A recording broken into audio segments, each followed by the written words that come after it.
This is an RNZ podcast.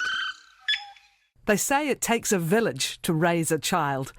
I'm Catherine Ryan, and here we draw on my conversations with experts on 9 to Noon to help you navigate family life. Stuttering is a normal part of learning to speak, particularly when a preschooler's language abilities can't keep up with what they want to say. Most children outgrow this phase, but for some, the struggle to get words out continues. Wellington speech and language therapist Wright is with us. Welcome. Hi, Catherine. How are you? Good, thank you. We've got lots of questions coming in, which is great, but let's just work through some basics. What is stuttering? Sure. So stuttering often people get a little bit confused because they hear the word stammering or disfluency being thrown around. They all mean the same thing, for starters. It's really a condition that's characterised by the repetition of sounds. So if we were to use the phrase, my name is, the sound would be m, so that first sound. A syllable, so my, that first word being a syllable, so my, or a phrase, my name is. So that's the first part. There are two other parts to stuttering. There's also the stretching, what we call the prolongation of sounds. So if we use that phrase again, it would be my name is. So you're really stretching out that sound, that vowel is being sustained. Also blocks. So blocks is where the child has the struggle to actually get the sound to leave their mouth. So they have the onset of the M sometimes, and they will, and then everything locks up, and then all of a sudden out it pours. So those are the characteristics of stuttering that we hear, but there are also characteristics of stuttering that we see. So those are what we call the secondary features, and they are that physical struggle to get the words out. It's the bit that in persistent stuttering, or in very severe cases, we see that really attracts the attention of a listener. They see this person wrestling with it. So the hard blinking of the eyes, or facial grimacing, stomping your feet, clenching your fists. Sometimes I've seen children hit themselves in the mouth to try and get the word to come out.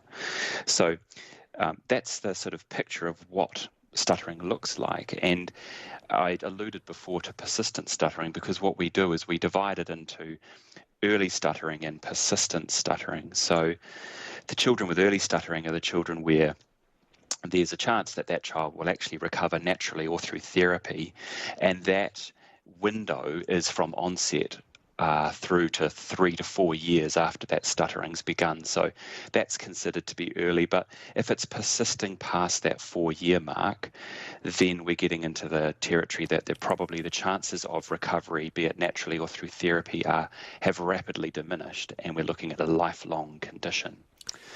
Are the reasons for that because it has gone on so long, or the reasons for that there's a bigger issue than just it being a phase? Yeah, that's right. It's very difficult to separate the children who are likely to recover, which we'll talk about a little bit later, from the children who it's going to persist.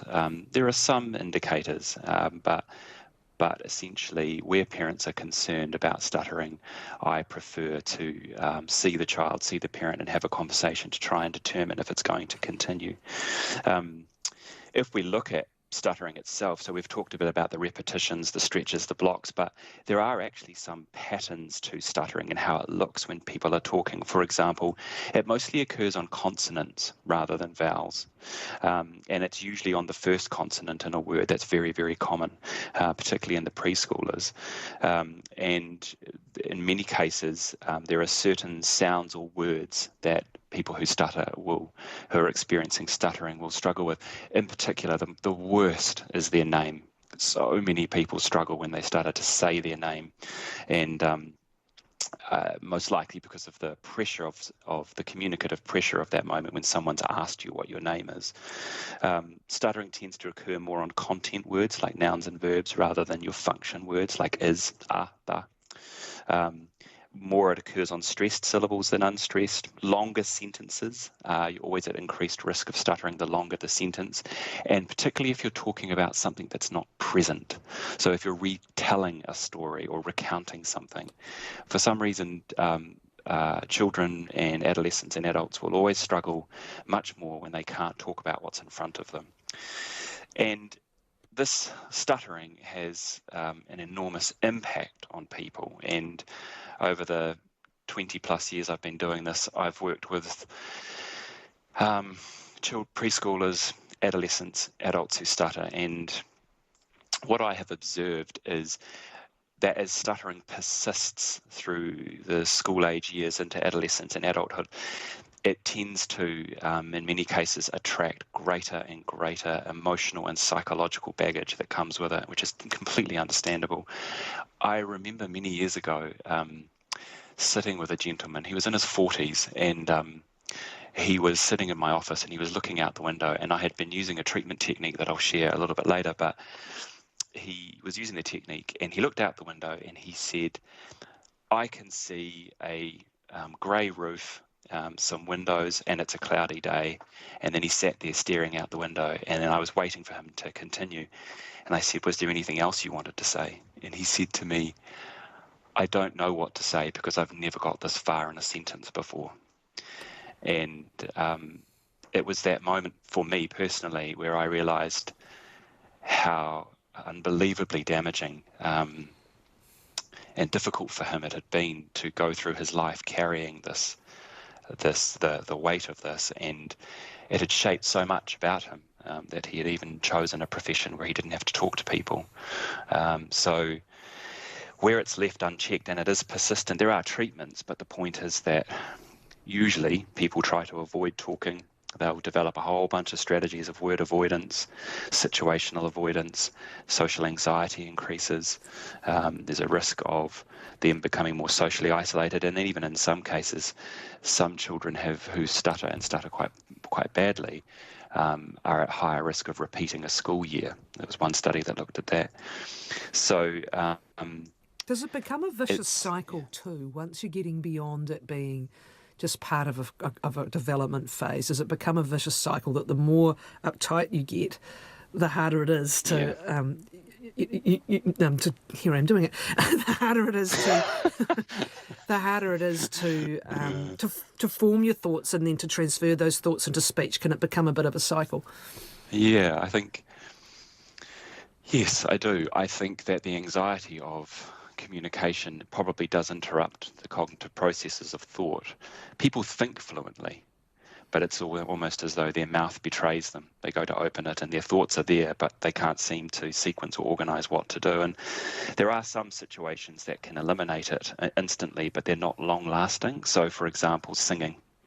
So many times people will say to me, but I can sing, and I can sing beautifully, and I never ever stutter. And that's linked to the fact that essentially they're changing the way that they breathe and produce voice, that they're not in their default pattern. They're in a different pattern that momentarily causes fluency to occur, but obviously you can't walk around singing. So that's not so useful in the longer term. Reading with somebody out loud often generates fluency. Shadowing, so talking just behind someone. So if I'm saying, hi, my name is Christian, and someone's saying that one or two words behind me, they'll often be quite smooth, quite fluent. And even masking, which is where if you play white noise or they're in a noisy bar, some people who stutter will report having greater degrees of fluency in their speech. And you might remember the movie The King's Speech from many years ago, yes. And there's a famous scene in that where the speech therapist puts headphones on him and he listens to music, and he's basically insulting the speech therapist, but he's speaking completely fluently. So that's masking. That's what was occurring in that scene. But yes, I think just going back to your point, yes, I do think that many times my adolescents who stutter, it has become connected to social phobic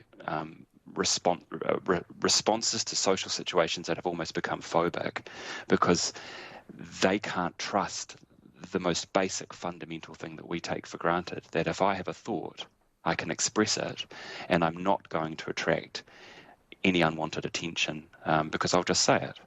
And if you've ever been around teenagers, oh my gosh, I mean, the speed at which teenagers speak as well, it's very difficult. It's that many of these teenagers are in groups with their friends at school and they can't even get a word in because the conversation is moving so quickly. And the same for my school-age children. My younger children will often express that they're trying to be a part of the group, but the time it's taking for them to get the word out, the group moves on. We must get to some solutions, but just finally, Christian, do we know, is there an underlying cause? Like, is there, you're thinking your thoughts, and then if you're fortunate, they transfer into words. But is there, we'll often have a mental block and forget what we're saying, or struggle for the right word. Is it that, or is there a different kind of physiological underpinning, or do we just not know? Yeah, we don't really know. We do believe there are two parts to it. There's a genetic and a brain component, but still the research is inconclusive. We just don't know. But genetics-wise, there is a hereditary component. So 70% of people who stutter, there's a family history. It usually affects males more than females in a ratio of about 4-1. Interestingly, in studies where they've had genetically identical twins and non-identical, where one of the genetically identical twins is stuttering, the other one is usually stuttering. And in the non-identicals, one can be stuttering and one is not. So we do believe that there is a strong genetic component. But to make a point there, that stuttering is not transmitted as a behaviour that's copied. So often parents are concerned, one child stuttering, will my younger child start to stutter as well? No, not because they're hearing it, but the hereditary component might be a factor. The brain, there's a problem there of neural processing of speech. So what we do think is there's a connectability issue. So it's as we in our brains transmit the information along what they call the white matter fibers that are associated with spoken language, there's possibly some kind of interruption or issue at that level that might be contributing. But what we don't know is whether the brain issues are the cause or the consequence of stuttering. We still are not sure about that. Look, it's a miracle what we do in communication anyway. It's crazy, and so true. The gift that you are able to give and others are able to give is it primarily teaching techniques. And I still watch Andrew Beecroft, the wonderful children's clinician. He's very, very open about his history. I've still sat here and watched and been able to pick sometimes. The listener wouldn't have, but I could see him at work on how he manages. And is that mainly what you do with people? Yeah, that's right. So speech therapists around the country will work with preschoolers, adolescents and adults who stutter using a range of techniques. So in our preschool population, we prefer to use what they call verbal contingency. So this idea, it's a really stupid way of saying, basically praising their fluent speech or asking them to correct their disfluent speech. And it's a particular program called the LIDCOM program, which has gone through rigorous clinical trials and basically come out as a gold standard approach. So that's the starting point. It's a parent-led program, so what the speech therapist does is we actually educate the parent on how best to approach, using the principles of the program to help the child to approach an interaction with the child that's pleasurable. The child has a lot of fun. The parent uses the strategies, and over quite some time, it varies, the treatment length, but over a period of sessions, the child improves in fluency as a result of the feedback they're getting from the parent. And what we know is that our younger children, the younger a child is, the more amenable they are to those kinds of treatment strategies where there's a lot of parent-led feedback that has a positive influence on the fluency of the child. But as children get older and become adolescents, those strategies become less effective over time. So we end up having to move towards more what we call speech restructuring techniques, which is what Andrew Beecroft would have learnt. And those are the strategies where we're actually teaching them a way to produce speech, either by prolonging their vowels in their speech. Prolonged speech is what that's called. Or even another technique, the self-imposed timeout technique, where the person learns to monitor when the stuttering moment's occurring, pausing, managing their breath, getting onto a breath or hopping onto an airstream, and then modifying the degree of intensity of the contact of what's happening in their mouth so as not to trigger or try to reduce the possibility of a stuttering moment. So as people get older with stuttering, the treatments have to become much more invasive. So the rule of thumb is, if you're concerned about your child's fluency, earlier is better. It's much easier to treat a preschooler with an issue in stuttering, or even if they're just wondering if the child has a stutter. Like I will get parents in my clinic situation where they're not really sure. but it's worth checking it out because it's so much easier to treat than left unchecked. Okay, so before we get to the questions, could you just recap then what are the good things for parents and teachers to do with children who are, shall we say, not needing that extra tier of intervention, but what are the do's and don'ts to help children who are experiencing some stuttering? Absolutely. The first thing I would be saying to parents and to teachers is to acknowledge it. Often there's a thought or an understanding out there that if I acknowledge it, I'll make it worse, and that just isn't the case. I often use the example, it's a bit of an extreme one, but with my parents, that if your child cut themselves or broke their arm or injured themselves in some way, we wouldn't ignore that. We would acknowledge that pain and empathise. So you won't do any harm by acknowledging it at all. You're paying attention essentially to the frustration that the child is experiencing and asking them if they're old enough, what do they find helpful? What do they not find particularly helpful that you're doing? What would they like you to do? Do they have any ideas around that? Often parents will usually opt for, and teachers, for the stop or slow down or take a breath kind of response. And many times children don't really like this. They articulate that they don't like this. They feel that this interrupts the flow of what they're trying to say, and they find it frustrating being told it all the time. I have met some children that have found it beneficial, but many haven't. So I think in the first instance, having a conversation with your child if they're expressing worry or frustration about their speech, and just talking with them about it, that it is frustrating, that sometimes people do have bumps in their speech. Would it be useful for us to go and talk to someone about your talking to see if we can make it smoother? So really involving the child in that process if possible. When talking with the child, I always try to maintain eye contact. I focus on the content of what they're saying. I try not to rush them to finish. I don't try to finish their sentences.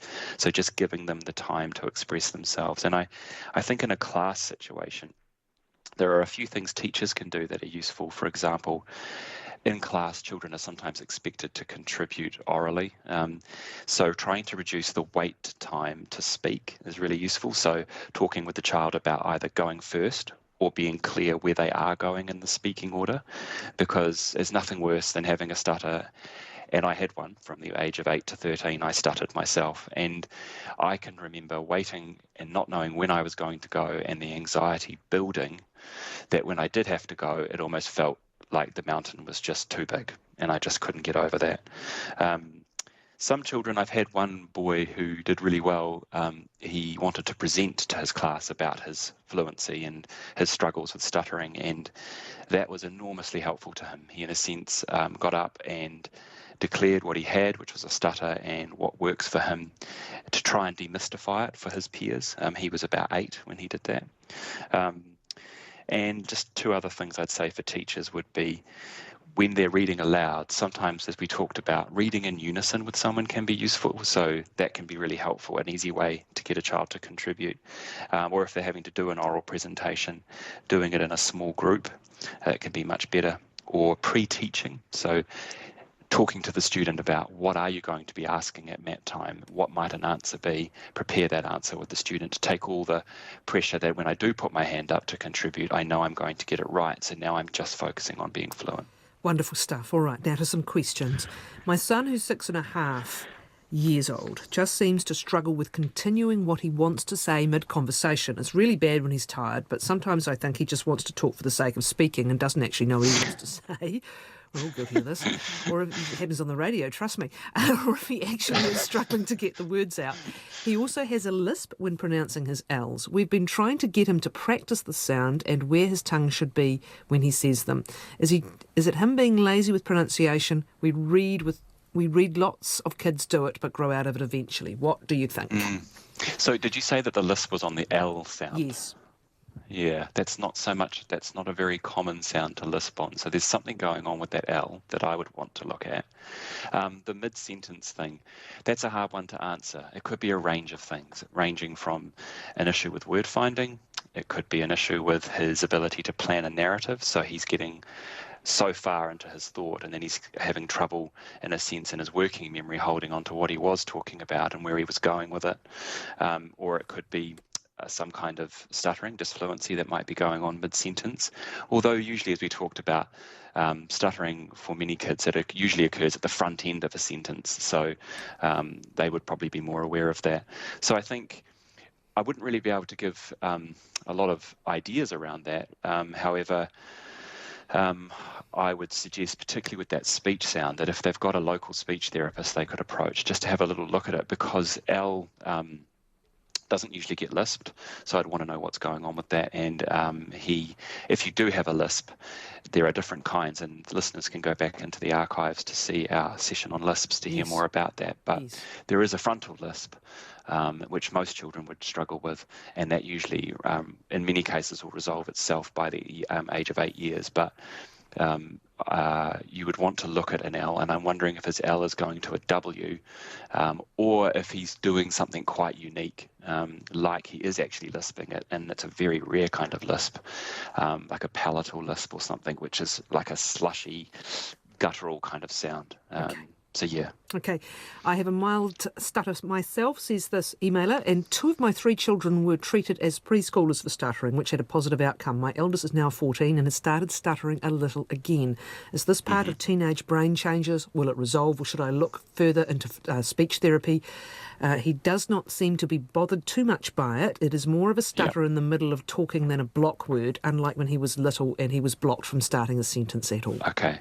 Yeah, sure. So there's a family history there, although we have something interesting there, which is around the recovery. So risk factors for persistent stuttering are family history and no recovery, that you're male, that you've been going for longer than 4 years, that there's a high degree of it in your speech.